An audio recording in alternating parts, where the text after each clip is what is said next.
Assalamualaikum warahmatullahi wabarakatuh. Perkenalkan, nama saya Sela Indonesia dengan NIM 721141922. Di sini saya akan menjelaskan tentang proyek 5 dan proyek 6. Yang pertama ada proyek 5, yaitu formulir pembelian buku web atau HTML siswa. Yang pertama, membuat formulir. File text di mana pengguna mengetikkan sebaris data, misalnya untuk file name. Yang kedua, menu drop-down digunakan untuk mengombinasikan jawaban yang akan ditanyakan dalam tempat kecil di halaman web. Contohnya, what course are you taking? Yang ketiga, tombol radio menampilkan semua pilihan kepada pengguna dalam satu tampilan. Contohnya, what types of book do you prefer? Yang keempat, checkbox serupa dengan tombol radio, tetapi pengguna dapat memilih satu pilihan atau lebih. What else would you like? Yang kelima, kotak teks digunakan untuk mengisi komentar. Langkah-langkah untuk membuat formulir pembelian buku web. Yang pertama, klik start pada bagian pojok kiri laptop. Yang kedua, cari notepad. Yang kemudian memasukkan kode HTML sebagai salah satu syarat dalam membuat web dan untuk mendefinisikan root dari suatu dokumen HTML. Kemudian membuat judul. Nah, ini merupakan contohnya. Nah, ini judulnya book purchase form. Membuat nama dan alamat email. Lalu kita membuat menu drop-down yang ini dilingkari merah. Langkah selanjutnya yaitu membuat tombol radio. Kemudian membuat checkbox kemudian ini diklik lalu akan muncul jadinya seperti ini. Kemudian membuat teks area. Nah, dari sini kemudian akan menghasilkan teks yang ada di sebelah kanan. Kemudian menginput, reset, dan submit. Kalau sudah, kemudian lalu diinput, reset, kemudian disubmit. Kemudian langkah-langkah yang kita kerjakan itu menghasilkan tampilan seperti di bawah ini. Kemudian cara menyimpan dokumen sebagai file HTML. Yang pertama, klik file. Yang kedua, pilih save as. Yang ketiga, ketik box HTML tanpa kutip di file name. Yang keempat, kemudian pilihlah all file pada save as type. Yang kelima, setelah file disimpan, maka bentuk file tersebut akan menjadi sebuah bentuk file HTML. Nah, ini merupakan contoh file atau web yang sudah kita kerjakan tadi dan sudah di-save. Kemudian langkah-langkah untuk melihat halaman web. Yang pertama, membuka browser web. Ini contohnya browser web. Kemudian dipilih file. Klik file yang ada di pojok kiri. Kemudian pilih open file. Kemudian ketik nama file pada file name. Kemudian klik open. Nah, maka akan keluar tampilan seperti di bawah ini. Ini menunjukkan bahwa file yang tadi disimpan dapat bekerja dengan baik. Ini merupakan file yang sudah kita buat dan yang sudah kita simpan. Nah, kemudian proyek 6. Nah, dasar-dasar dari spreadsheet itu yang ada di Excel. Lalu contohnya, ini membuat sebuah faktur figur P61 menampilkan lembar data invoice, figur 462, P62 menampilkan lembar data diskon. Tab yang ditandai pada bagian layar memberitahukan kepada Anda lembar yang sedang ditampilkan. Nah, faktur ini berisikan 4 barang, chair, table, lamp, and pillow. Masing-masing barang memiliki harga unit dan sejumlah diskon ditampilkan berdasarkan masing-masing unit. Harga per unit dikurangi diskon dikalikan dengan jumlah unit yang dipesan menghasilkan harga keseluruhan. Harga keseluruhan dijumlahkan untuk menentukan total faktur. Jumlah ini yang harus dibayarkan pembeli bergantung pada kapan pembeli tersebut membayar faktur. Tanggal 7, 4, 6. Formatnya bulan, tanggal, tahun. Jadinya tanggal 7 bulan 4 tahun 2006 adalah tanggal saat faktur tersebut dihasilkan. Lalu pada tanggal tersebut pelanggan akan membayar jumlah total. Tapi jika pelanggan menunggu 30 hari sebelum membayar hingga tanggal 8 bulan Maret tahun 2006, jumlah yang dibayarkan adalah 101% dari jumlah total atau 2.228,33 dolar. Setelah 60 hari, jumlah yang terutang adalah 103% dari total. Sel-sel lembar kerja pada lembar data invoice diformat sedemikian rupa sehingga menarik secara visual. Sel-sel pada lembar data diskon telah dibiarkan pada format aslinya, karena pengguna umumnya tidak melihat lembar data ini.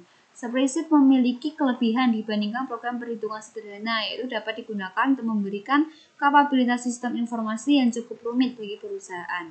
Oleh karena itu, tampilan lembar kerja sebaiknya berbentuk formulir yang membantu membuat keputusan. Kemudian, mulailah membuka contoh ini dengan membuka program Excel. Perhatikan bahwa terdapat 3 lembar pada bagian bawah layar, yaitu sheet 1, sheet 2, dan sheet 3.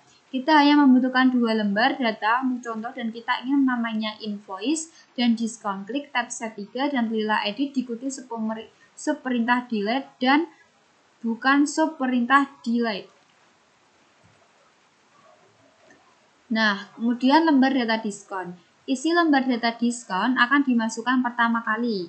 Tujuan dari lembar data pada contoh ini adalah menentukan jumlah 2 unit harga yang menentukan persentase diskon.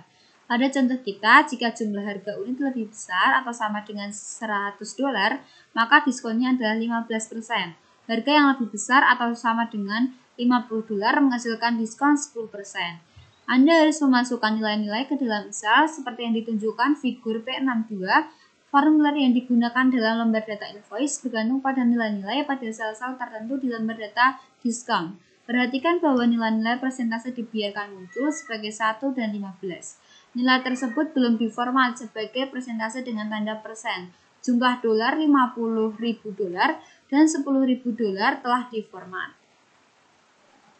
Nah, kemudian ketiklah nilai 50 dan 100 ke dalam sel-sel A3 dan A4. Tandailah sel-sel tersebut dan pilihlah perintah format diikuti subperintah sel, maka layar pada figur P64 akan muncul.